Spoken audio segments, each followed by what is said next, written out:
আসসালামু আলাইকুম, স্বাগত জানাচ্ছি বিসিএস প্রিলি গাণিতিক যুক্তি অংশের প্রশ্ন ব্যাংক সমাধান ক্লাসে। আজকে আমরা সমাধান করব 50তম বিসিএস প্রিলির গাণিতিক যুক্তি অংশ। চলুন শুরু করি। প্রথম প্রশ্ন দেখতে পাচ্ছেন, 40 থেকে 50 এর মধ্যে একটি সংখ্যা দৈবভাবে নেওয়া হলে এটি মৌলিক হওয়ার সম্ভাবনা কত? তাহলে এখানে আমাদের দুইটা পার্টে জোর দিতে হবে। এক হচ্ছে মৌলিক হতে হবে সংখ্যাটা, এবং এই সংখ্যাটা মৌলিক হওয়ার সম্ভাবনা কত। তো আমরা সম্ভাবনার সূত্র থেকে জানি সম্ভাবনা সমান হচ্ছে কোনো ঘটনায় মোট ঘটনা ঘটার সংখ্যা কত, আর সেখানে আমার অনুকূল ঘটনা কতগুলো সেটা উপরে, এবং মোট ঘটনা কতগুলো সেটা নিচে। তাহলে 40 থেকে 50 পর্যন্ত এই সংখ্যাগুলোতে আমার মৌলিক কতগুলো এবং মোট কতগুলো সংখ্যা সেটা আমাদের বের করলেই এই ভগ্নাংশ থেকে, অর্থাৎ এই ফর্মুলা থেকে আমরা সম্ভাবনা মানটা বের করে ফেলতে পারবো। তাহলে আমরা সংখ্যাগুলো যদি একটু লিখি, 40, 41,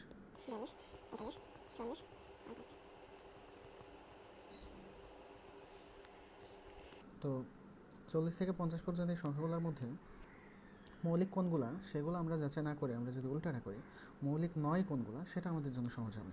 তো আমরা জানি জোড় সংখ্যাকে 2 দিয়ে ভাগ যায়, তাহলে জোড় সংখ্যা যেগুলো সেগুলো মৌলিক হবে না, অতএব এগুলো বাদ। 40, 42, 44, 46, 48, 50। এর বাইরেও 45 এবং 49, 45কে 5 দিয়ে ভাগ যায়, 49কে 7 দিয়ে ভাগ যায়, অতএব এই দুটিও মৌলিক সংখ্যা নয়। তাহলে বাকি থাকে 41, 43 এবং 47। তো এই তিনটি সংখ্যা হচ্ছে মৌলিক সংখ্যা, অতএব মৌলিক সংখ্যা হচ্ছে টোটাল 3, আর মোট সংখ্যা আমার এখানে মোট সংখ্যা 11। তাহলে 3/11 হচ্ছে আমার 40 থেকে 50 পর্যন্ত সংখ্যাগুলোর মধ্যে একটা দৈবভাবে নিলে সেটা মৌলিক হওয়ার সম্ভাবনা আমার 3/11। অতএব সঠিক উত্তর হচ্ছে এ। পরবর্তী প্রশ্নে চলে যাই। 2, 3, 4, 7 সংখ্যাগুলির গড় বিচ্যুতি কত? তো গড় বিচ্যুতির ফর্মুলা হচ্ছে, গড় বিচ্যুতির আগে আমরা যদি বিচ্যুতির ফর্মুলা লিখি, বিচ্যুতি সমান xi মাইনাস এক্স বার তার মডুলাস, যেখানে xi দিয়ে এখানে যতগুলো সংখ্যা আছে প্রত্যেকটাকেই বোঝায় ইন্ডিভিজুয়ালি, আর এক্স বার তো বোঝাই যাচ্ছে, এক্স বার হচ্ছে সংখ্যাগুলোর গড়। তো এক্স বারটা আমরা যদি আগে বের করে নিই, 2 যোগ 3 যোগ 4 যোগ 7, 4টে সংখ্যা, তাহলে 4 দিয়ে ভাগ হবে, তাহলে 2 আর 3 5 আর 4 9, 9 7 16, 16/4 মানে 4, গড় হচ্ছে 4। তাহলে আমরা বিচ্যুতিগুলো যদি এখানে 4টা সংখ্যার জন্য 4টা বিচ্যুতি আসবে, প্রথমে যদি এক্স এর মান 2 নেই, তাহলে 2 বিয়োগ 4, এক্স বারের মান 4 সমান হচ্ছে 2। 3 বিয়োগ 4 নিলে হয় 1, 4 বিয়োগ 4 নিলে হয় 0, 7 বিয়োগ 4 নিলে হয় 3। অর্থাৎ আমাদের 4টা বিচ্যুতি যথাক্রমে 2, 1, 0, 3। তাহলে গড় বিচ্যুতি কত হবে? গড় বিচ্যুতি সমান হচ্ছে summation of xi minus X bar, অর্থাৎ আমরা যে বিচ্যুতিগুলো পাইলাম এগুলো সবগুলোর সামেশন নিব, ডিভাইড বাই কতগুলো আমার বিচ্যুতি 4টা, তাহলে 4 দিয়ে ভাগ হবে। তাহলে আমার মোট বিচ্যুতি এখানে 2 যোগ 1 যোগ 0 যোগ 3, 2 যোগ 1 যোগ 0 যোগ 3 ভাগ 4, তাহলে উপরে 6 নিচে 4, তাহলে 3/2। অতএব এখানে সঠিক উত্তর 3/2 সি। পরবর্তী প্রশ্নে যদি যাই, -1 প্লাস হাফ প্লাস -1/4 প্লাস 1/8 -1/16 এই অসীম ধারার যোগফল কত হবে? তো অসীম ধারা আমরা এখানে প্রথম পদ দেখতে পাচ্ছি -1, দ্বিতীয় পদ সেটাকে যদি আমরা t2 বলি, তাহলে t2 সমান হচ্ছে +1। তাহলে আমরা যদি এখানে, যেহেতু এটা অসীম ধারা বলেছে, তাহলে অসীম ধারা সাধারণত গুণোত্তর ধারা হয়। তো এই গুণোত্তর ধারার সাধারণ অনুপাত আর সমান কি হবে? দ্বিতীয় পদ ভাগ প্রথম পদ, দ্বিতীয় পদ হাফ, প্রথম পদ -1, অর্থাৎ -1/2। আমাদের সাধারণ অনুপাত হচ্ছে -1/2। তাহলে আমরা এখন অসীম ধারার যোগফল, অর্থাৎ অসীমতক সমষ্টি যেটা এস ইনফিনিটি সমান আমরা ফর্মুলা থেকে জানি a/1 - r। এ হচ্ছে -1 ডিভাইড বাই ওয়ান তো ওয়ানই, মাইনাস আর হচ্ছে মাইনাস হাফ, তাহলে উপরে -1 নিচে 1 প্লাস হাফ, তার মানে -1/3/2, তখন হয়ে যাবে এটা 2/3, কিন্তু মাইনাস থাকবে একটা, -2/3। এটাই হচ্ছে আমার এই অসীম ধারার সমষ্টি। তাহলে -2/3 অপশান এতে আছে, এটাই সঠিক উত্তর। পরবর্তী প্রশ্নে যদি যাই,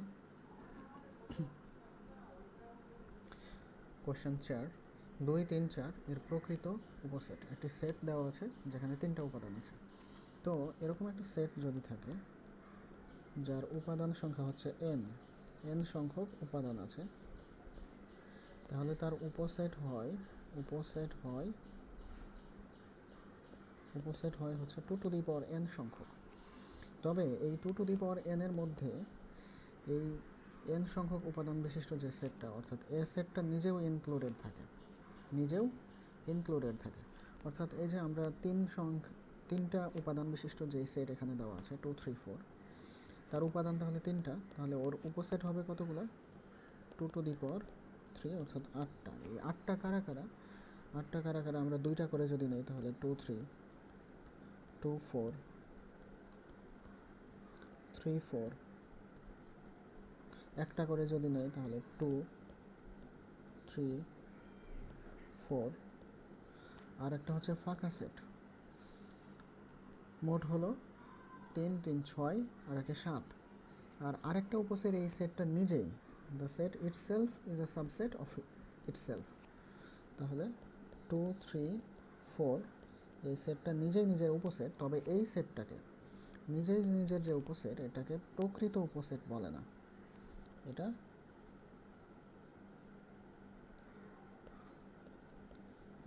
অপ্রকৃত উপসেট।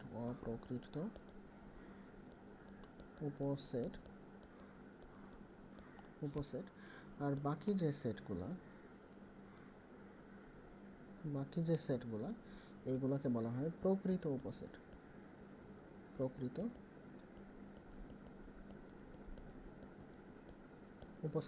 তাহলে আমাদের প্রকৃত উপসেটের যদি ফর্মুলা চিন্তা করি, ফর্মুলাটা হবে হচ্ছে 2n - 1। 2n হচ্ছে আমার মোট উপসেট হচ্ছে 2n। সেখান থেকে 1 বিয়োগ করলে আমার প্রকৃত উপসেট পাওয়া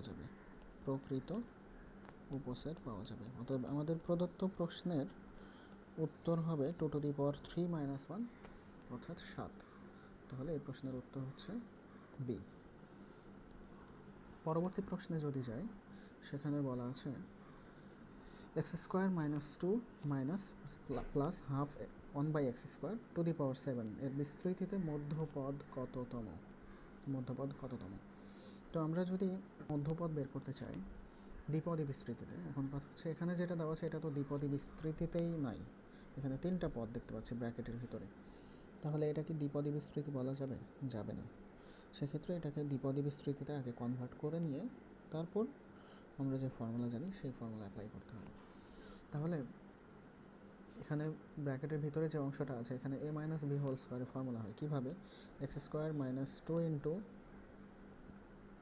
x into 1/x plus 1/x whole square. তাই পুরোটার উপরে পাওয়ার হচ্ছে 7।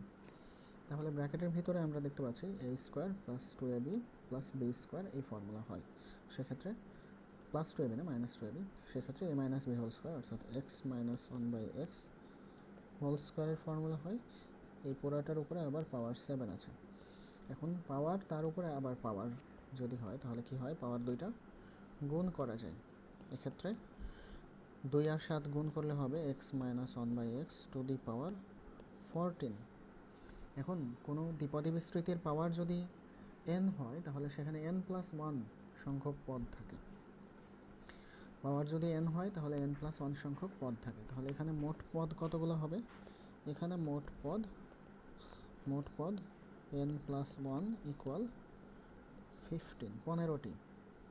তাহলে 15টি যদি পদ থাকে তাহলে মধ্যপদ কততম পদ হবে? মধ্যপদ হচ্ছে, এটা হচ্ছে পদ সংখ্যা, 15 হচ্ছে পদ সংখ্যা।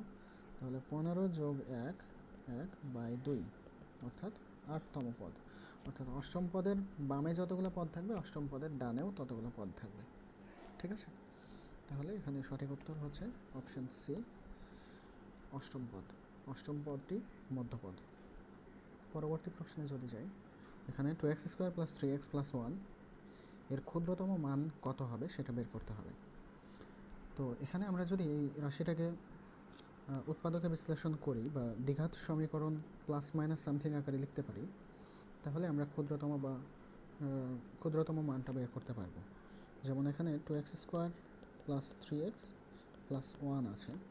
এখন 2x² + 3x এটাকে যদি আমরা a + b² এর ফর্মুলাতে ফেলতে পারি, তাহলে কি হয়, √2x তার হোল স্কোয়ার প্লাস কী হবে, 2ab হবে। তাহলে 2 × a, এটা কত, √2x, তাহলে √2x।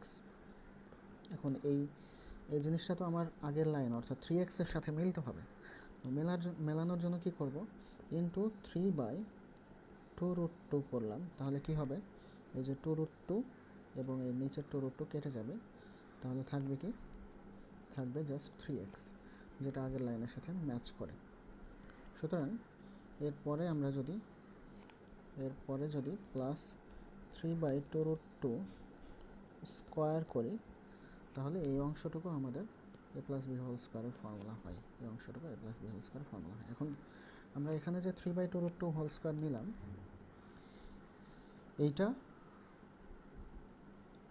এই রাশিতে ছিল না, এটা এক্সট্রা নিয়েছে, তবে এটা আমাদের আবার বিয়োগ করে দিতে হবে। তাহলে -3/2√2 স্কোয়ার প্লাস 1 যেটা ছিল আগে থেকে, +1 আনচেঞ্জ থাকলো। এখন প্রথম অংশটা আমরা √2x + 3/2√2 হোল স্কোয়ার এটা লিখতে পারি। এরপরে +1 - 9/2√2 স্কোয়ার করলে কত হয়, 4 × 2 8, 9/8 এটা হয়। ঠিক আছে। এখন এই যে ব্র্যাকেটের ভিতরে যে অংশটা, এটা যদি 0 হয়, তাহলে এই রাশিটাকে যদি আমরা a b c যাই বলি না কেন, রাশিটার এর মান মিনিমাম হবে। কারণ আমার এই ব্র্যাকেটের ভিতরে যদি প্লাস হোক, এই মানটা যদি প্লাস মাইনাস যাই হোক না কেন, স্কোয়ার করলে কী হয়ে যাবে, প্লাস হয়ে যাবে। অতএব এটা অলওয়েজ, এই জিনিসটা স্কোয়ার টার্মটার মান অলওয়েজ পজিটিভ। তাহলে একটা পজিটিভ জিনিস যদি এই বাইরের জিনিসটার সাথে যোগ হয়, পজিটিভ জিনিস যোগ হওয়া মানে সংখ্যাটা আমার বেড়ে যাবে। তাহলে আমরা যদি এই বা এই রাশিটার মান মিনিমাম করতে চাই, তাহলে এই স্কোয়ার টার্মটা আমার মিনিমাম হওয়া লাগবে, এবং মিনিমাম ভ্যালুটা কত হবে, 0 হবে। সেক্ষেত্রে যদি এটা 0 হয়, তাহলে আমার বাইরে থাকে কত, 1 - 9/8, অর্থাৎ 8 - 9/8, অর্থাৎ -1/8। এটাই হচ্ছে আমাদের এই প্রশ্নের উত্তর। তাহলে -1/8 অপশান বিতে আছে, হুইচ ইজ কারেক্ট অ্যান্সার। তবে এটা একটা ফর্মুলা দিয়েও করা যায়। ফর্মুলাটা হচ্ছে c - b²/4a। এটাকে যদি আমরা ax² + bx + c এই সমীকরণের এই রাশিটার সাথে ইকুইভ্যালেন্ট ধরি, তাহলে মিনিমাম মানটা, এই রাশির ক্ষুদ্রতম মানটা হবে হচ্ছে c - b²/4a। এখানে c হচ্ছে 1, -b² মানে হচ্ছে 3 স্কোয়ার মানে 9/4a, তাহলে 4 × 2, তাহলে 1 - 9/8, তার মানে -1/8। এইভাবেও করা যায় ফর্মুলা দিয়ে। আমরা যদি পরবর্তী প্রশ্নে যাই, একটি সমবাহু ত্রিভুজের বাহুর দৈর্ঘ্য 8 মিটার হলে এর ক্ষেত্রফল কত? তো সমবাহু ত্রিভুজের আমরা ক্ষেত্রফল এর ফর্মুলা জানি, a = √3/4a², যেখানে এটা হচ্ছে ত্রিভুজের বাহুর দৈর্ঘ্য। সেক্ষেত্রে বাহুর দৈর্ঘ্য 8 মিটার যদি বসায়, √3/4 × 8² 64, অ্যান্ড 4 16 64, তাহলে 16 দিয়ে কাটে, দ্যাট মিনস 16√3 অপশান সিতে আছে। পরবর্তী প্রশ্নে যাওয়া যাক। x² - p + qx + pq এর সমাধান = 0, এর সমাধান সেট হবে। সমাধান সেট, তাহলে সেট আকারেই লিখতে হবে উত্তর। তাহলে আমরা যদি এটাকে উৎপাদকে বিশ্লেষণ করি, x² - গুণ করে লিখতে পারি এই জায়গাটা, px - qx + pq = 0। তাহলে x কমন নিলে x - p মাইনাস এই অংশটা থেকে q কমন নিচ্ছে, -q কমন নিচ্ছে আসলে, তাহলে এক্স মাইনাস পি থাকবে ইকুয়াল 0।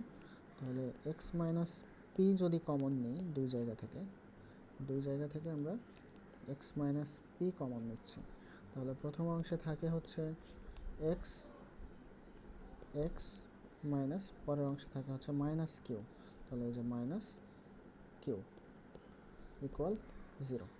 তাহলে হয় প্রথমটা 0, হয় এক্স মাইনাস পি ইকুয়াল 0, অথবা এক্স মাইনাস কিউ ইকুয়াল 0। যে কোনো একটা 0 হলেই ওভারঅল ভ্যালুটা 0 হবে। অতএব হয় প্রথমটা 0 অথবা দ্বিতীয়টা 0। তাহলে প্রথমটা 0 হলে এক্সের ভ্যালু হয় পি, দ্বিতীয়টা 0 হলে এক্সের ভ্যালু হয় কিউ। অতএব সমাধান সেট এক্সের মান কি হবে P comma Q, P comma Q, অর্থাৎ option B is correct answer.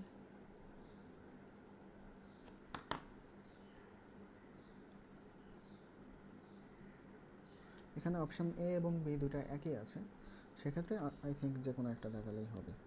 Option A এবং বি দুটা একই অপশান আছে, তো দুটাই সঠিক অ্যান্সার। পরবর্তী প্রশ্নে 3 + 3/2 + 3/4 + ... + 3/64 ধারাটিতে মোট কতটি পদ আছে?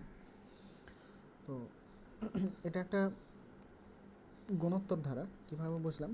প্রথম পদ 3, পরের পদ, প্রথম পদকে হাফ দিয়ে গুণ করলে দ্বিতীয় পদ আসে, দ্বিতীয় পদকে হাফ দিয়ে গুণ করলে তৃতীয় পদ আসে। অতএব এটি একটি গুণোত্তর ধারা।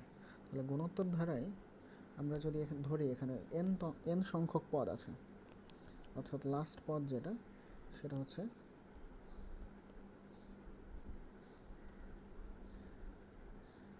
লাস্ট পদটা হচ্ছে টিএন। তাহলে টিএন সমান 3/64। আবার গুণোত্তর ধারার জন্য আমরা জানি এনতম পদের ফর্মুলা হচ্ছে AR⁴n-1, যেখানে এ হচ্ছে প্রথম পদ অর্থাৎ 3, আর হচ্ছে সাধারণ অনুপাত। তাহলে সাধারণ অনুপাত কত হবে? দ্বিতীয় পদ 3/2 বাই প্রথম পদ, দ্বিতীয় পদ বাই প্রথম পদ অর্থাৎ হাফ। ঠিক আছে, তাহলে এখান থেকে যদি আমরা এ এবং আর এর মানটা বসাই, তাহলে এ হচ্ছে 3 ইন্টু আর এর মান হচ্ছে হাফ, তাহলে n-1 এটা সমান কত? 3/64। তাহলে দুই পাশ থেকে আমরা 3 কাটতে পারি, তাহলে থাকবে কি n-1 ইকুয়াল 1/64 সমান আবার কি লেখা যায় 2 এর উপরে কত পাওয়ার দিলে 64 হয়? 2 এর উপরে 1 দিলে 2 হয়, 2 দিলে 4 হয়, 3 দিলে 8 হয়, 2 cube equal 8, 2⁴ equal 16, 5 equal 32, 2⁶ equal 64। তাহলে এখানে 1/64 ইকুয়াল ½ লেখা যায়। এখন দুই পাশ থেকে আমার বেজ সমান হয়ে গেছে, এই যে বেজ সমান, তাহলে কি হবে? পাওয়ারটাও সমান হবে, অর্থাৎ n-1 ইকুয়াল হচ্ছে 6, অতএব n সমান হচ্ছে 7। দ্যাট মিন্স আমার এই ধারাটিতে সর্বশেষ যে পদটা দেওয়া আছে সেটা হচ্ছে টিএন লিখেছিলাম, অর্থাৎ T7, অর্থাৎ সপ্তম পদ এটা। অতএব এখানে মোট 7টা পদ আছে, অপশান সি। পরবর্তী প্রশ্নে যদি আমরা যাই, 0 = x > 1, এখানে সবচেয়ে বড় হবে কোনটা? 4টা অপশান আছে, x, 2x, x², x+1। তো আমরা বুঝতে পারছি এক্সকে 2 দিয়ে গুণ করা হচ্ছে, 2x হচ্ছে, তাহলে x নিশ্চয়ই ছোট, তাহলে এক্সটা আমার সবচেয়ে বড় হবে না, অতএব এটা বিবেচনা থেকে বাদ। এখন আমরা x² এবং 2x যদি দেখি, একটা হচ্ছে এক্সকে 2 দিয়ে গুণ করা হচ্ছে, x গুণ 2, আর একটা হচ্ছে x দিয়ে এক্সকে গুণ করা হচ্ছে। এখন এক্সের একটা শর্ত দেওয়া আছে, 0 = x < 1, মানে এক্সের মানটা 1-এর চেয়ে ছোটো কিন্তু 0-এর চেয়ে বড়ো। তাহলে সেটা যদি স্কোয়ার করি, আপনারা কিছু সংখ্যা নিয়ে গুণ করে দেখবেন, 0.5 স্কোয়ার করলে 0.25 হয়, 0.6 স্কোয়ার করলে 0.36 হয়, 0.7 স্কোয়ার করলে 0.49 হয়, 0.8 স্কোয়ার করলে 0.64 হয়, 0.9 স্কোয়ার করলে 0.81 হয়। Which is less than 0.5, less than 0.6, less than 0.7, less than 0.8, less than 0.9? অর্থাৎ যেটা বোঝাতে চাইলাম যে কোনো সংখ্যা যেটা একের চেয়ে ছোট তাকে যদি স্কোয়ার করেন, স্কোয়ার করার পর যেটা পাবেন সেটা তার নিজের থেকেও ছোট। 0.5 স্কোয়ার করে আমরা পাচ্ছি হচ্ছে 0.25, তাহলে 0.25টা 0.5-এর চেয়ে ছোটো। আবার 0.6 স্কোয়ার, এটা 0.6-এর চেয়ে ছোটো। স্কোয়ার করলে এটা আরও ছোট হয়ে যায়, এটা আরও ছোট হয়ে যায়, এটা আরও ছোট হয়ে যায়। তাহলে আমার এক্স স্কোয়ার যেটা, এটাও আমার সবচেয়ে বড় হবে না, সবচেয়ে বড় এই তালিকা থেকে এক্স স্কোয়ার এটাও বাদ। এখন থাকে 2x এবং x প্লাস 1, 2x এবং x প্লাস 1। তো 2xকে আমরা x প্লাস x এই আকারে লিখতে পারি, 2x সমান x প্লাস x, আর x প্লাস 1 মানে x প্লাস 1। এখন আমরা x এর সাথে একবার x যোগ করছি, x এর সাথে একবার 1 যোগ করছি। তো x এর সাথে x যোগ করলে বড় হবে নাকি x এর সাথে 1 যোগ করলে বড় হবে, এটা সিম্পলি বোঝা যাবে যে x এর মানটা কত সেখান থেকে। তো x এর মান তো 1-এর থেকে ছোট, তাহলে x এর সাথে যদি x যোগ করি তাহলে তো সেটা x প্লাস 1-এর থেকে ছোট হবে, কারণ এখানে 1টা হচ্ছে 1-এর থেকে বড়। 1 যেহেতু 1-এর থেকে বড়, অতএব এই সংখ্যাটিও বড় হবে। অতএব আমার এখানে কারেক্ট অ্যান্সার লাস্টেরটা, এটাই সবচেয়ে বড়। পরবর্তী প্রশ্নে যদি আমরা যাই, এখানে দেখতে পাচ্ছি ত্রিভুজের 3টি কোণের পরিমাণ x/2 x এবং 3x/2 হলে ক্ষুদ্রতম কোণের মান রেডিয়ানে কত। তো এখানে ক্ষুদ্রতম কোণটা হচ্ছে x/2, তাহলে এই x/2 এর মান রেডিয়ানে বের করতে হবে। তো আমরা জানি ত্রিভুজের 3টি কোণের সমষ্টি x/2 plus x plus 3x/2, 3টি কোণের সমষ্টি। ডিগ্রিতে বললে 180, কিন্তু এখানে আমরা রেডিয়ানে নেব, সেক্ষেত্রে 180 ডিগ্রি মানে পাই রেডিয়ান। তাহলে এখানে বাম পাশে যদি আমরা লসাগু করি, লসাগু 2, উপরে x plus 2x plus 3x equal পাই, তাহলে 6x/2 ইকুয়াল পাই ইকুয়াল হচ্ছে 3x, কারণ 6কে 2 দিয়ে ভাগ করলে 3 হয়। তাহলে x ইকুয়াল কত হবে, π/3, x ইকুয়াল π/3। এখন আমাদের বের করতে বলেছে ক্ষুদ্রতম কোণের মানটা কত। তো ক্ষুদ্রতম কোণের মান হচ্ছে x/2 ছিল, তাহলে x এর মান যদি π/3 হয় তাহলে x/2 কত হবে, π/3কে আবার 2 দিয়ে ভাগ হবে, তাহলে π/6 হবে। অতএব ক্ষুদ্রতম কোণের মান হচ্ছে π/6, which is in option A, এটাই কারেক্ট অ্যান্সার। পরবর্তী প্রশ্নে যদি যাই, 12 নাম্বার, ABSCISSA অ্যাবসিসা শব্দটির বর্ণগুলি নিয়ে কত প্রকারে বিন্যাস করা যায়। তো এখানে মোট বর্ণ কতগুলো আছে, আমরা জানি যে n সংখ্যক কোনো জিনিস নিয়ে যদি বিন্যাস করি, বিন্যাস সংখ্যা কত হয়, n ফ্যাক্টোরিয়াল। এখন এখানে যদি p সংখ্যক জিনিস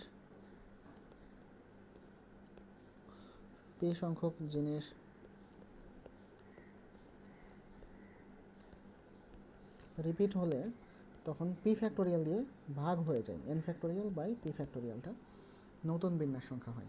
এখানে যদি p এবং q সংখ্যক জিনিস রিপিটেড থাকে তাহলে কি হবে, অর্থাৎ p সংখ্যক জিনিস একরকম, q সংখ্যক জিনিস আরেক রকম, তখন কি হবে, n factorial by p factorial into q factorial, অর্থাৎ p ফ্যাক্টোরিয়াল দিয়েও ভাগ হবে, q ফ্যাক্টোরিয়াল দিয়েও ভাগ হবে, এরকম ফর্মুলাটা। এখন আমাদের এখানে যেই শব্দটিকে বিন্যাস করতে বলেছে, এখানে মোট বর্ণ হচ্ছে 1 2 3 4 5 6 7 8, 8টা, অর্থাৎ n ইকুয়াল 8। এবং এখানে আমরা দেখতে পাচ্ছি a আছে 2টা, s আছে 3টা, তাহলে a 2টা অর্থাৎ p আমরা 2 লিখতে পারি এবং q ইকুয়াল 3 লিখতে পারি। অতএব এখানে মোট বিন্যাস হবে 8 factorial by 2 factorial into 3 factorial. সেক্ষেত্রে আমরা 8 ফ্যাক্টোরিয়ালকে ভাঙলে 8 into 6, 7 into 6, 7 into 6 into 5 into 4 into 3 into 2 into 1 divide by 2 factorial 2 into 1 into 3 into 2 into 1, which is 3 factorial. এখানে 3 ইন্টু 2 এই দুটাকে আমরা 6-এর সাথে কাটতে পারি, 3 ইন্টু 2 6, 2 দিয়ে 2কে কাটতে পারি, তাহলে থাকে 8 ইন্টু 7 5, 4 ইন্টু 3, এই 5টা সংখ্যা থাকে, যেগুলো গুণ করলে দাঁড়ায় 3360 হয়। আমরা গুণ করে দেখতে পারি 7 ইন্টু 8, 8 5 जार 40, 3 4 जार 12 and 7×12 = 84, 84। তাহলে 84 × 4 যদি করি তাহলে কত হয়? 4 4 16, 16 6 হাতে থাকে 1, আর 4 8 32, 32, 32 আর 1 33, 33। তো আমরা এখানে 4 দিয়ে মাল্টিপ্লাই করেছি, 40 দিয়ে মাল্টিপ্লাই করলে এখানে আরেকটা শূন্য আসতো, তাহলে 3360, যেটা আমার অপশন সিতে আছে, অর্থাৎ এটাই কারেক্ট অ্যান্সার। পরবর্তী প্রশ্নে যদি যাই, আচ্ছা এই প্রশ্নে বলেছে x² - 2x + 1 কে x - 3 দিয়ে ভাগ করলে ভাগশেষ কত হবে? তো এখানে আমি একটু ভুল করেছিলাম, এখানে x² ছিল না, প্রশ্নটাতে ছিল x⁴। তাহলে x⁴ - 2x + 1 কে x - 3 দিয়ে ভাগ করলে ভাগশেষ কত হবে সেটা বের করতে হবে। তো ভাগশেষ উপপাদ্য থেকে আমরা জানি f(x) কে x - a দিয়ে ভাগ করলে ভাগশেষ হয় f(a), অর্থাৎ যেটা দিয়ে ভাগ করছি x - a দিয়ে ভাগ করছি সেটা সমান 0 ধরলে x এর মান হয় a। এই মানটা আমরা যাকে ভাগ করছি অর্থাৎ f(x) কে ভাগ করছি সেখানে যদি বসানো হয় x এর মানটা a বসাবো কোথায়? যেটাকে ভাগ করছি f(x) কে ভাগ করছি, f(x) এ x এর মান a বসাবো, তাহলে কি হয়? f(a) হয়, এই f(a)টাই হবে ভাগশেষ। তাহলে আমাদের এখানে x - 3 দিয়ে ভাগ করছি, অর্থাৎ x - 3 = 0 ধরলে x এর মান হয় 3, তাহলে 3 আমরা বসাবো কোথায়? যেই রাশিটাকে ভাগ করছি, কোনটাকে? x⁴ - 2x + 1। এখানে যদি x এর মান 3 বসানো হয়, তাহলে x এর মান 3 বসালে 3⁴ - 2 × 3 + 1, which is 81 - 6 + 1। 81 - 6 is 75 + 1 76, তাহলে 76 আমার অপশন ডিতে আছে, which is কারেক্ট অ্যান্সার। পরবর্তী প্রশ্নে যদি যাই, log x based 324, x based logarithm of 324 is equal 4, x based logarithm of 324 equal 4, তাহলে x এর মান কত? তো আমরা লগের সূত্র অনুযায়ী জানি log a based b equal c হলে এটাকে এভাবেও লেখা যায়, a to the power c, a raised to the power c equal b, এভাবেও লেখা যায়। তাহলে আমাদের যেটা দেওয়া আছে সেখানে এই লাইনটা অ্যাপ্লাই করলে হবে x⁴ equal 324, 324। এখন এখানে x এর মান যদি আমরা বের করতে চাই তাহলে কি করতে হবে? যদি বেজ সমান হয়ে যায় তাহলে পাওয়ার সমান হয়, কিন্তু এখানে আমার বেজের মানটাই আননোন, x হচ্ছে বেজ এখানে, তাহলে আমাদের পাওয়ার সমান করতে হবে, অর্থাৎ 324কে এমন কিছুর উপরে পাওয়ার 4 আকারে লিখতে হবে, কিছু একটার উপরে। তো 324কে যদি আমরা ভাঙি, 324কে 2 দিয়ে ভাগ করলে হয় 162, এটাকে যদি আবার 2 দিয়ে ভাগ করি হয় 81, তার মানে 2² × 81 means 3⁴, তাহলে 2² × 3⁴ এরকম পেলাম। এখন x⁴ সমান 3⁴ ইন্টু আবার 2², তো 2²কে আবার √2⁴ এইভাবে লেখা যায় ইন্টু 3⁴, which is একবারে যদি লিখতে চাই 3√2⁴, এটাই হচ্ছে আমার 324, x⁴ সমান এইটা। তাহলে এখন আমাদের বেজ সমান হয়ে গেছে, এখানে সরি পাওয়ার সমান হয়ে গেছে, পাওয়ার সমান হয়ে গেছে, তাহলে বেজটাও সমান লেখা যাবে, অতএব x equal 3√2। তাহলে এখানে সমীকরণের সমাধান, এই সমীকরণের সমাধান হচ্ছে x এর মান কত? 3√2, which is অপশন ডি, এটাই সঠিক উত্তর। এতক্ষণ সঙ্গে থাকার জন্য সবাইকে অসংখ্য ধন্যবাদ। আসসালামু আলাইকুম।